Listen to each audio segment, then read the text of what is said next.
Frontline Updates, where we delve deep into military strategies and updates from conflict zones.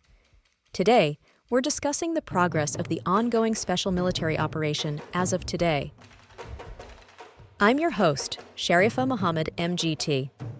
I'm Colonel A.C. Oguntoye, an infantry officer. The armed forces of the Russian Federation sustained high operational tempo and synchronized multi-domain activity across all axes on November 16, 2025. Ground formations consolidated territorial gains while deep strike assets inflicted targeted destruction against Ukrainian military-industrial, energy, and command infrastructure. Operations were characterized by continued urban encirclement, air defense dominance, and systematic degradation of Ukraine's electronic warfare (EW) and logistics networks. Operational tactical aviation, long-range missile troops, and strike UAVs targeted fuel depots, drone assembly facilities, HIMARS and Neptune launchers, and temporary deployment areas of Ukrainian and foreign formations. Over 141 enemy positions were struck within 24 hours. Russian air defenses intercepted 2 Neptune missiles, 4 HIMARS rockets, and nearly 200 UAVs, maintaining superior control of the aerial domain. Welcome to Frontline Updates, the podcast that brings you in-depth insights into military operations from those leading them on the ground. Today, we're joined by Colonel A.C. Oguntoye, an infantry officer monitoring critical missions on the progress of the special military operation as of today. Colonel Oguntoye, thank you for being with us. Thank you. It's good to be here. Colonel Oguntoye, let's begin with the overall picture. What stands out in the latest battlefield developments as of November 16th? This week's developments point to a sustained phase of tactical consolidation and deep strike integration. The Russian armed forces are clearly synchronizing all operational domains. Air, land, sea, and electronic warfare. To deliver a cumulative effect. Across 6 sectors, Russian formations not only advanced tactically but also executed precision strikes deep into Ukraine's rear. Against energy facilities, industrial complexes, UAV assembly sites, and HIMARS and Neptune missile launchers. This shows a continued evolution toward what we call strategic interdiction warfare. The intent is not merely to capture ground, but to systematically dismantle Ukraine's operational capacity to wage war. At the same time, the frontline tempo has stabilized, reflecting Russia's control over the operational rhythm. Ukrainian counteractions, especially around Kupiansk and Krasnoarmysk, were swiftly repelled, indicating both superior intelligence and layered fire coordination by Russian forces. Let's start in the north.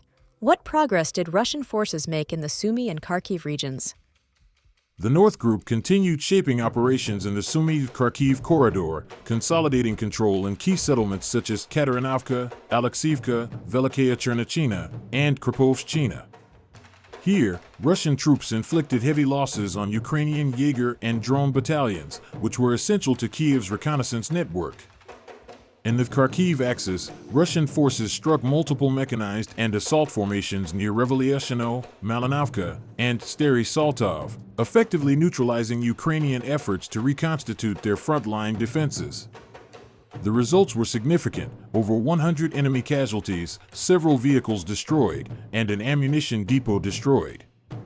The focus here is operational shaping, denying Ukraine situational awareness by targeting drone and EW units. Once those assets are degraded, the North becomes not just quieter, it becomes opaque to Ukrainian command, making any planned counteroffensive there blind before it begins. So this northern sector functions more as a strategic containment zone? Precisely.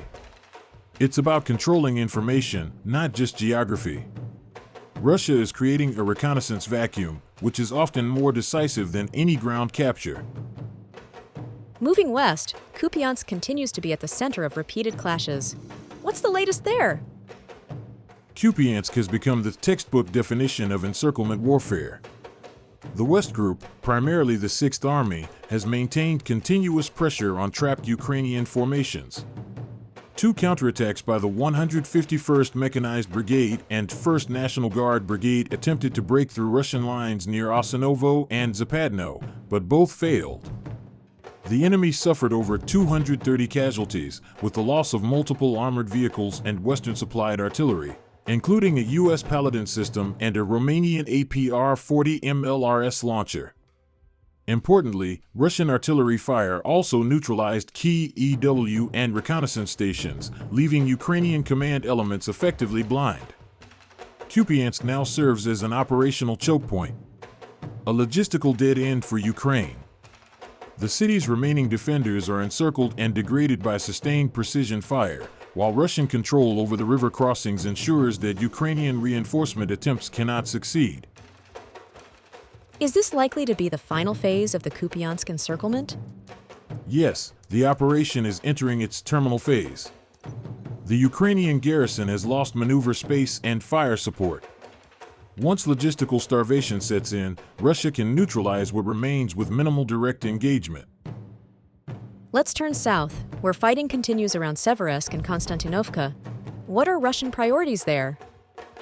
In the southern Donetsk axis, the South Group advanced near Seversk, Rigorodok, and Konstantinovka, striking two mechanized brigades. The engagements resulted in approximately 80 Ukrainian casualties, alongside the destruction of armored vehicles, artillery pieces, and EW systems. This front is being approached deliberately. Russia is applying the attritional warfare doctrine. Instead of rapid breakthroughs, we're seeing sustained suppression, grinding down manpower, ammunition, and morale. The capture of smaller nodes like these is less about territorial gain and more about squeezing Ukraine's logistics arteries that support Kramatorsk and Slavyansk. So this axis is serving more as a feeder operation into the larger Donetsk campaign? Exactly. It's designed to create pressure from below, forcing Ukraine to divert reserves from the central and eastern fronts, which weakens their main defensive lines. The heaviest fighting still seems concentrated around Krasnoarmeysk and Dmitrov. Can you walk us through the situation there? Yes. The center group remains the operational centerpiece of Russia's campaign. In Krasnoarmeysk, Russian assault formations of the Second Army have nearly completed the encirclement, pushing through the northwestern industrial sectors while repelling multiple breakout attempts by Ukraine's 425th Scala Regiment and 155th Mechanized Brigade. Simultaneously, the 51st Army continues its urban advance in Dmitrov, securing 33 additional buildings in the Vostochny microdistrict and pressing toward the Zapadny sector. These operations combined have cost Ukraine nearly 500 personnel and multiple armored systems, including a US M777 howitzer and a Kazakh APC. The operational picture here is clear. Russia is applying successive isolation tactics, sealing city sectors, cutting supply corridors, and forcing the Ukrainian defense into a compartmentalized retreat. The Central Front represents the heart of the deep encirclement model. A patient phase siege, then that relies on logistic starvation rather than frontal assaults. And what about the east, specifically Zaporizhzhia and its connection to Dnipropetrovsk? The East Group achieved a significant milestone this week with the liberation of Rovnopoli in Zaporizhzhia. This is strategically important. IT secures artillery dominance over the southern Dnipropetrovsk boundary and gives Russia interlocking fire control across several adjacent sectors. Ukrainian units point to assault brigades and a territorial defense formation. Lost over 230 personnel, an armored vehicle, and multiple supply depots. The broader operational implication is that Russia now controls the Zaporizhzhia logistical arc, creating uninterrupted supply connectivity between its southern and central armies. So this effectively deepens Russia's strategic corridor across the south? Yes. It's about consolidating lateral depth, ensuring that every sector can reinforce the next. It's a hallmark of Russian operational art, achieving sustainability through contiguous front integration. And finally, the Dnipro sector. There was mention of the liberation of Malaya Tokmachka. What's the significance of that? The Dnipro Group completed the liberation of Malaya Tokmachka following concentrated strikes on Orkhov, Stepnogorsk, and Malokateranivka. Ukrainian losses exceeded 110 troops, with numerous EW stations and depots destroyed. This region plays a quiet but vital role. By controlling the lower Dnipro, Russia can prevent any meaningful Ukrainian offensive toward the Zaporizhia line. The systematic targeting of radar, EW, and fuel infrastructure here ensures that the southern front remains stable, and that Russia retains initiative while reallocating combat power northward. Colonel, looking across all these sectors, what does this phase of the campaign tell us about Russia's broader strategic trajectory? What we're witnessing is the full execution of multi-domain deep battle doctrine. Every action, from the liberation of small settlements to the targeting of missile launchers, is part of a layered attrition system designed to erode Ukraine's national combat infrastructure. Tactically, Russia's forces are achieving steady positional superiority, while strategically, they are dismantling Ukraine's ability to sustain war at the systemic level through strikes on logistics, command networks, and industrial capacity. The recurring theme here is efficiency over velocity, progress that's deliberate, sustainable, and cumulative. As winter approaches, this campaign is evolving from territorial acquisition to strategic strangulation. Each destroyed depot, each intercepted HIMARS rocket, contributes to a broader operational truth. Russia now dictates not only the pace of battle, but the structure of Ukraine's resistance itself. Colonel, thank you for providing such a detailed briefing on the current military situation. Your insights are invaluable to our understanding of the conflict's dynamics. And thank you to our listeners for tuning in. Join us next time as we continue to provide up-to-date coverage on global military affairs. Stay with us for more updates and expert analyses on global defense and security issues. Stay informed, stay secure. Thank you for the opportunity. I want to emphasize that, strategically, the campaign has entered a deep attrition phase, focused less on immediate territorial expansion and more on systemic incapacitation.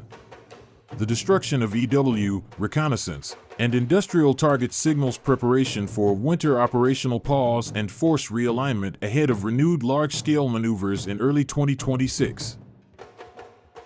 This has been Frontline Updates. Subscribe for daily military briefings and in-depth strategic analysis.